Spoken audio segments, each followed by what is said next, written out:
In this series of tutorials, we are going to make a song. Now, if you've ever heard music before, you'll know that most songs are created using a musical instrument. So we are going to begin by creating a sampler in Reaper. Double-click in the left-hand area where it's dark gray, and that will create a new track. Now, we're going to be sampling an audio file. You can drag in one of your choice, or if like me, you want to record your own custom sound, arm the track for recording by clicking on the brownish circle icon in your track. It should highlight red. That means it's ready to go. And you can see here that my levels are coming in, giving me an indication of my input amplitude. And now I'll record a sound by clicking the big red record icon in the master transport.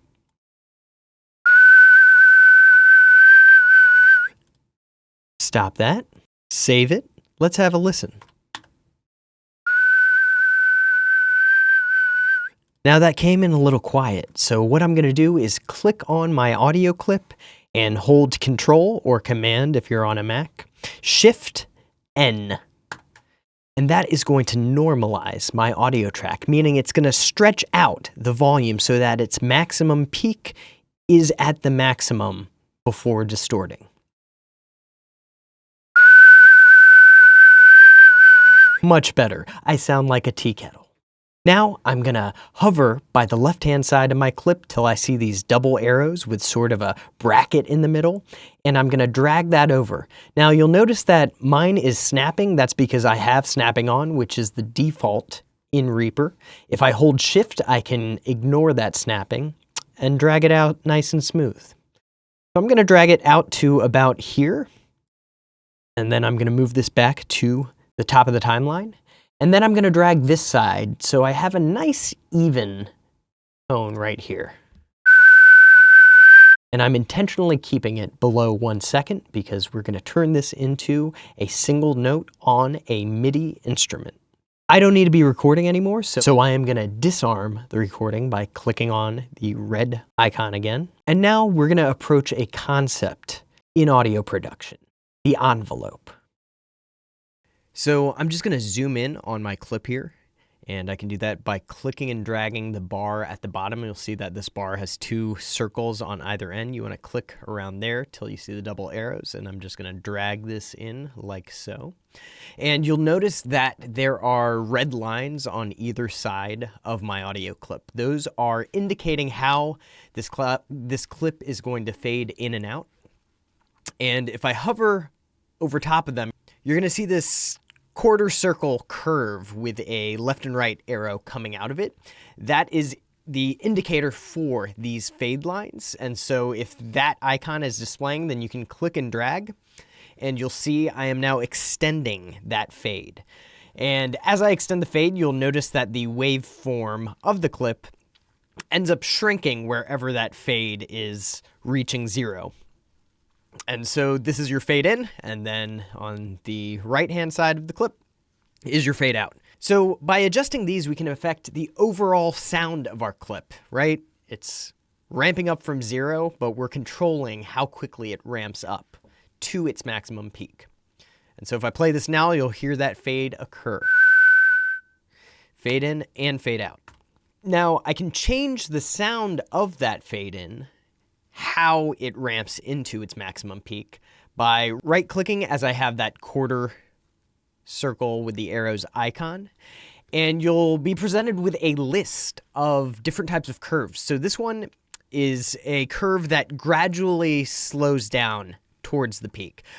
But below it, we see a curve that is much more gradually ramping up, and so the fade in will have a different character than our previous fade. If I switch to this, for comparison, it's more immediate. The original curve is more immediate than this curve, which is much more gradual in how it ramps in. So if I do a mirror of that ramp, but ramp it down for the end, we're going to hear that fade out be more gradual as time goes on. And so what if I were to shorten this clip and shorten those envelopes in doing so? The note becomes more brief, and because of that ramp in and out, it has a certain quality. And different instruments in the real world have different ramps in and out of their maximum volume. Think of, for example, a guitar string. When you pluck it, it's getting to that maximum volume immediately, and then it gradually fades out. In contrast, a violin, because you're rubbing the bow against it, is going to take a little longer to ramp into that maximum amplitude, similar to how we have here. Or a more percussive instrument like a mallet, it's going to fade in very quickly and fade out very quickly. So I could imitate that sort of sound by doing a much tighter double ramp like this. And that's still a little too long, so I will shorten it. And so the shorter I go and the faster that ramp in and out, the more percussive my sound is going to get. And now we're just at a single beep almost. And so by doing this and affecting your audio clip, you can bring out interesting characteristics that you might not have had before. And so this idea of bringing the amplitude in gradually in some manner illustrates the concept of an envelope. So you can think of an envelope like a mail envelope. It is containing your audio signal, like an envelope might contain a letter. And in containing it, it is affecting the delivery of that audio signal. So by affecting the fade in or attack, that is when an audio signal starts and moves from 0 to its maximum amplitude, we can affect how that sound is received. And then by affecting the fade out or decay, going from maximum amplitude back to 0, we can affect how that note finishes. And on top of that, by lengthening or shortening our audio signal, we will also affect the characteristics of the note being played. So here we've sort of created an attack decay envelope in a primitive way. We're really just fading in that audio clip. But what if I wanted an instrument that would play that audio clip over and over again, and that I could control that envelope that it is contained in to control the overall characteristics of the notes in that instrument? Well, in order to do that, Reaper has a great tool called the Resample-O-Matic 5000. But before we get into that, we're going to have to export this audio clip so that we can then use it in the sampler. So I'm going to drag my fades, make them a bit shorter, and then I'm going to drag my clip out to about 1.5 seconds, just to give me more material to work with. And then I'm going to hit Control-Alt-R or Command-Option-R if you're on a Mac to pull up the render window. And I only want the area that my clip is in. So if I hover above the entire timeline in this sort of light gray area with the numbers and then click and drag, it's going to highlight the area that I click and drag over. And if I select in my render window time selection for its bounds, it will export only within that highlighted region. I already have a directory here, but if you don't, select Browse and find a directory within your computer, and then name your clip, and I'm going to say render one file. So that has rendered out. And I'm just going to click on Open Folder so that my Finder window opens up that folder just to make it easier once we try and pull this into Resample-O-Matic. So I'm going to head back into my project, and I am going to mute my original audio file. And I've already made a new track, but just to review, if you double-click in this dark gray area, that will produce a new track for you. And then I'm going to click on this FX button here and search for REASAMP. And that is going to pull up the Resample-O-Matic 5000, which I will double click. And that will now be added to my effects. You can see that the effects button is now green. That means that there are effects in there, and that effect is the Resample-O-Matic 5000. So you start out with this sort of blank canvas. The first thing you need to do is add in your audio clip. And so I'm going to hit browse here, and I'm going to go back to my Finder window and copy the file path here so that I'm sure that I'm in the right area. And I'm just going to find that file. And once that file is loaded, you're going to hear a preview of it. So you can see the waveform here, and you can see a yellow line traversing that area. And on that yellow line, you should see some circles with an A, D, and R. The A and the R may be cut off at the end. So you can either hover over that A and R and drag them over, or if you're unable to grab it, then if you look down here in these parameters, for the R, that's your release. You can just drag this knob and move it over manually. Or if you're trying to move the A, the attack, move this attack knob here. And so what we see here is an envelope, except this is a more advanced envelope, an ADSR envelope, attack, decay, sustain, release. So we've got two new parameters in this envelope. The sustain, which is this line here, it's not labeled. We just know that this is our sustain because it is in between our decay and our release. And this is our release. It is our ramp down.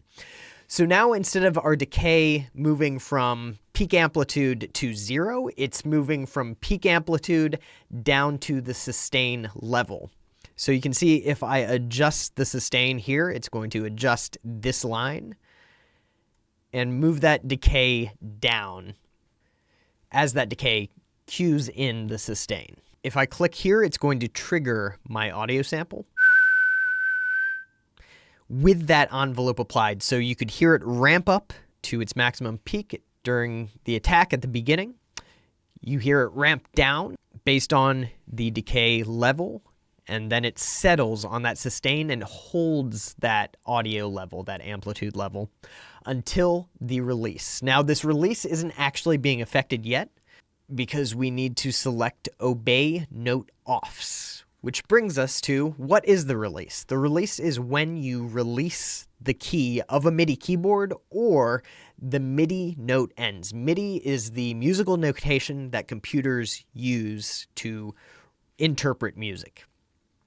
And so we'll get to writing some MIDI music in a second once we have our Resample-O-Matic sampler developed.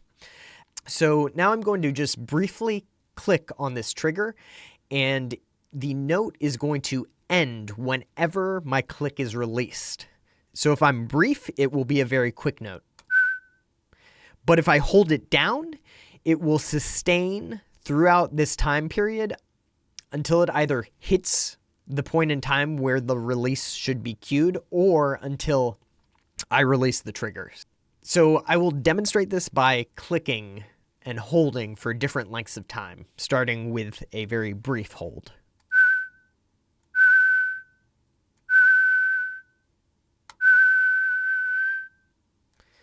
So 4 different lengths I was holding there, and you could hear that the note sustained over this period of time. So if I wanted that sustain to be louder, I could drag my sustain up, and that note will be louder overall. Or if I wanted that sustain lower, I can drag it all the way down. And it fades, but really holds on this very low level. And so with a longer release, if I drag this out, now that release is going to be much more gradual, almost like a piano, for example. A piano has a fairly fast attack, but it reverberates after that note has been played. Very, very gradual release. I will bring up the sustain to really demonstrate that release. So that's just a brief demonstration of the ADSR envelope. And one last concept to touch on with this envelope is gate, which is the length of time it takes to get from the initial trigger at the start of the attack down through the decay and sustain until you hit the release. So from beginning of the clip to release, that is known as the gate. We've opened up our envelope. And once that release hits, the gate closes. You can imagine a literal gate closing throughout this release to prevent any more audio from coming through. So if you ever hear the term gate, that is what it's referring to, how long that note is held until the release. So this is all great, but we're still limited to one note. What if we want our note to adjust based on the MIDI note that is being played? It's very simple with the Resample-O-Matic. We just go over here to our mode, and rather than selecting sample ignores MIDI note, we are going to select note semitone shifted. So this will shift the tone of the note based on the MIDI note being played. And over here we have a pitch detector to set that to essentially tune our instrument here to make it appropriate to the conventional Western 12-note scale. So if I click detect pitch, it should detect what the original pitch of the clip is and adjust the MIDI to fit it appropriately on a keyboard. And so we're not going to hear that until we start writing MIDI notes. So I'm just going to close out of that Resample-O-Matic window. And that takes us back to our original timeline here. And I'm just going to click anywhere on the timeline, make sure nothing is selected. And then I'm going to hold down Control, and you should see a pencil icon appear here.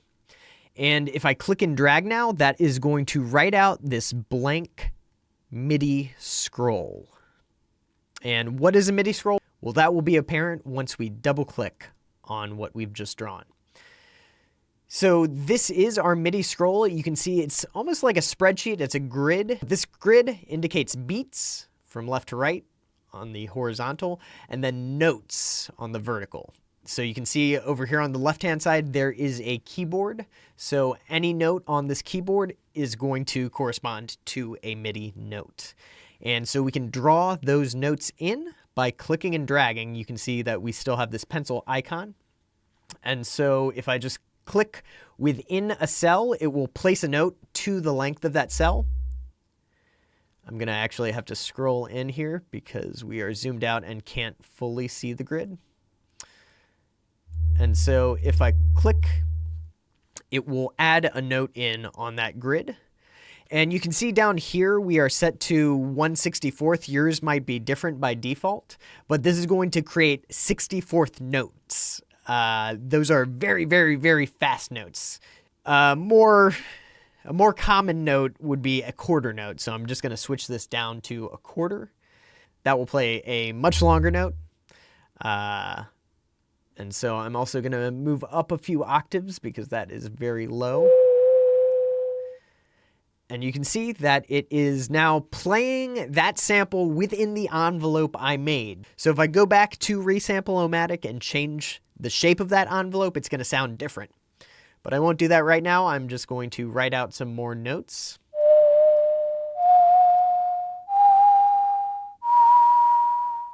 And if I hit play and drag this out, bit discordant, so let's get something a little nicer.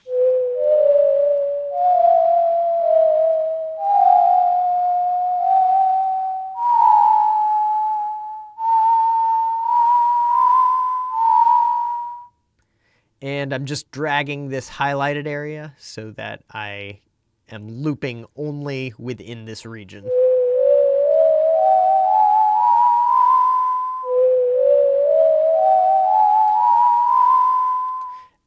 And so just to demonstrate that envelope even further, I'm going to have this loop by ensuring that I've got toggle repeat on down here. And then I'm going to change that envelope so you can hear the difference that an envelope can make.